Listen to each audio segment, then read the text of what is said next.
What's up YouTube, this अभिनव महाजन। स्वागत है आपका अपने चैनल अभिनव महाजन में। गाइस, इस वीडियो में मैं आपको बताने वाला हूं top 3 mistakes that people make while on intermittent fasting.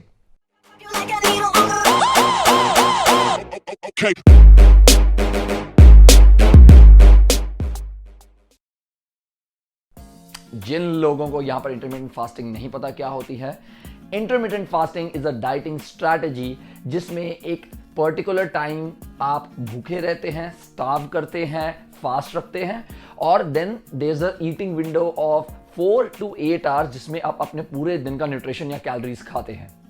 Normally जो होता है आप 16 आवर्स तक फास्टिंग करते हैं और जो बाद में 8 आवर्स हैं बचे हुए दिन के, उसमें आप अपने पूरे दिन का न्यूट्रिशन और खाना और कैलोरीज लेते हैं। तो लेट्स से आपने रात को 8 बजे खाना बंद किया, तो अगले दिन रात को 8 बजे के बाद आप उससे नेक्स्ट 16 आवर्स यानी कि दोपहर के 12 बजे तक भूखे रहेंगे और 12 से 8 के बीच बीच में अपने सारे दिन का खाना खाएंगे।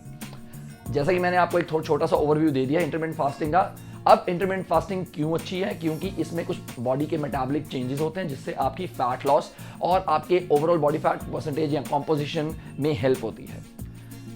आफ्टर दिस ब्रीफ इंट्रोडक्शन, अब हम सीधा आते हैं टॉप 3 मिस्टेक्स जो लोग करते हैं इंटरमिटेंट फास्टिंग के ऊपर। Number 1 point is overshooting your calories.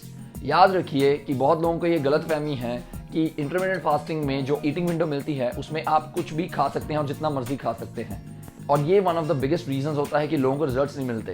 याद रखिए, जो इंटरमिटेंट फास्टिंग है ये एक स्ट्रैटेजी है ताकि आप कम खाएं, क्योंकि अपने पूरे दिन की कैलोरीज को सिर्फ 8 घंटे में 2 या 3 मील्स में खाना बहुत डिफिकल्ट होता है और उसकी वजह से जो आपकी भूख है वो कम लगती है आपको और आप कम खाना खाते हैं, जिसकी वजह से आपको फैट लॉस के बेनिफिट्स भी मिलते हैं और आपको फुलर भी फील होता है। लेकिन लोग क्या गलती करते हैं कि वो ज़्यादा खा जाते हैं। उनको लगता है कि इंटरमिटेंट फास्टिंग का मतलब है कि उन्हें लाइसेंस मिल गया है कि वो जितना मर्जी ज़्यादा खा सकते हैं। तो अगर आप अपनी मेंटेनेंस कैलोरी से ऊपर खा रहे हैं, इसमें कोई फर्क नहीं पड़ता कि आपको 4 घंटे में खाना है, 8 घंटे में खाना है कि 10 घंटे में, किसी भी सिचुएशन में अगर आप अपनी मेंटेनेंस कैलोरीज से ज़्यादा खाएंगे तो आप वेट गेन करने वाले हैं।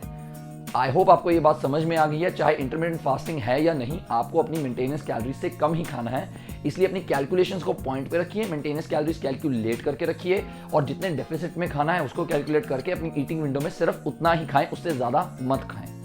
Second point is obsess over timing और द ईटिंग विंडो। मैं समझ सकता हूं कि आप लोग बहुत मोटिवेटेड होकर इंटरमिटेंट फास्टिंग फॉलो करते हैं, उसमें बहुत मोटिवेशन चाहिए ऐसे प्लान के साथ स्टिक करने के लिए। लेकिन प्रॉब्लम कहां पे आती है? जब आप बहुत ही ज़्यादा किसी चीज़ से अटैच हो जाते हैं और उसको पत्थर की लकीर समझकर पढ़ना शुरू कर देते हैं और उसको इस्तेमाल करते हैं। Intermittent fasting is a lifestyle guys. याद रखिए कि अगर आपको बोला है कि 16 घंटे आपने फास्टिंग करनी है और 15 घंटे के बाद आपको इतनी ज़्यादा भूख लग रही कि आप बेहोशी में हालत में हो गए हो, लेकिन आप फिर भी नहीं खा रहे हो क्योंकि आपने पढ़ा था कि 16 घंटे ही फास्टिंग करनी है, तो ये बहुत बड़ी बेवकूफ़ी है। इंटरमिटेंट फास्टिंग को लाइफस्टाइल बनाने के लिए आपको थोड़ा फ्लेक्सिबल भी होना पड़ेगा। अगर आपको हर एक इंसान डिफरेंट है। अगर आपको लगता है कि आप 14 घंटा की फास्टिंग के बाद आपकी बॉडी में एनर्जी नहीं बचती है, आपको डिजीनेस होने लग जाती है, आपके वर्कआउट्स अच्छे नहीं होते हैं, आई हाईली सजेस्ट कि आप 14 घंटे का फास्ट रखें और उसके बाकी के घंटों में अपनी ईटिंग विंडो में अपनी कैलोरीज पूरी करें। धीरे धीरे आपकी बॉडी यूज्ड टू हो जाएगी और आप तब 16 घंटे का फास्ट रख सकते हैं। तो 16 घंटे की जगह अगर आपको 15 घंटे में भूख लग गई है या आपकी बॉडी में वीकनेस हो रही है, तो आप अपनी बॉडी को टॉर्चर मत कीजिए, कुछ खाइए और अपने जो ईटिंग विंडो है उसमें पूरा कीजिए और नेक्स्ट डे फिर से आप कोशिश कीजिए। धीरे धीरे आपकी बॉडी अडैप्ट कर लेगी इस फास्टिंग सिस्टम को और आप इजीली 16 घंटे, इवन कि 20-24 घंटे तक अपनी बॉडी को एक्सटेंड कर सकते हैं फास्ट करने के लिए। तो don't be harsh on yourself and don't obsess about the timing और द ईटिंग विंडो। थर्ड और बहुत ही इंपॉर्टेंट पॉइंट जो बहुत लोग इग्नोर करते हैं वो है ईटिंग जंक। आप लोगों को लगता है कि इंटरमिटेंट फास्टिंग है और चलिए आप मेंटेनेंस कैलोरी से कम भी खाते हैं। ज़्यादा लोग क्या गलती करते हैं कि उनको लगता है वो कुछ भी खा सकते हैं। वो अपनी कैलोरीज और कार्ब्स और प्रोटीन्स पूरे करने के लिए वो मैकडॉनल्ड्स खाना शुरू कर देते हैं, KFCs खाना शुरू कर सकते हैं, पिज़्ज़ास खाना शुरू कर सकते हैं। प्रॉब्लम कहाँ पे आती है कि आपको ये समझने की जरूरत है कि बेसिक सर सेम ही रहेंगे, चेंज नहीं होने वाले हैं। अगर आप जंक खाएंगे तो आपकी बॉडी जंक ही बनेगी। याद रखना है कि जो कैलोरी डेंस फूड्स होते हैं, स्वीट पोटैटोज, ओट मील, वे प्रोटीन, चिकन, एग्स, इनमें सिर्फ कार्बोहाइड्रेट्स, प्रोटीन या फैट्स नहीं होते हैं, इनमें माइक्रो न्यूट्रिएंट्स भी होते हैं जो आपकी बॉडी की मेटाबॉलिक फंक्शंस के लिए ज़रूरी हैं, जिन्होंने एंजाइम्स बनाने हैं, जिन्होंने आपके बॉडी के मेटाबॉलिक चेंजेस को कंट्रोल करना है, जिससे हार्मोन्स बनेंगे।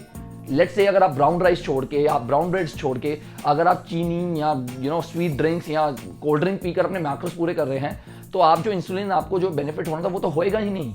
और आप गन डाल रहे हैं यार, लिटरली बॉडी में गन डालेंगे तो आपकी बॉडी गन का ही रिस्पॉन्स देगी, आपको हेल्थ कॉम्प्लिकेशंस हो सकती हैं। फिर मत बोलिएगा कि इंटरमिटेंट फास्टिंग किया फिर भी हमारी हेल्थ अच्छी नहीं है, फिर भी हम मोटे ही रह रहे हैं, फिर भी हम फिट नहीं हो रहे हैं। Proper calorie dense nutritious foods खाइए, इंजॉय कीजिए उनको, पेट भर के खाइए जब तक आपका पेट फुल नहीं हो जाता। मेंटेनेंस कैलोरी से कम रखिए, ऑब्सेस मत कीजिए टाइमिंग के साथ, ईटिंग विंडो के साथ। एंड आई एश्योर यू कि आपको सबसे बढ़िया फैट लॉस के बेनिफिट्स मिलेंगे इंटरमिटेंट फास्टिंग से।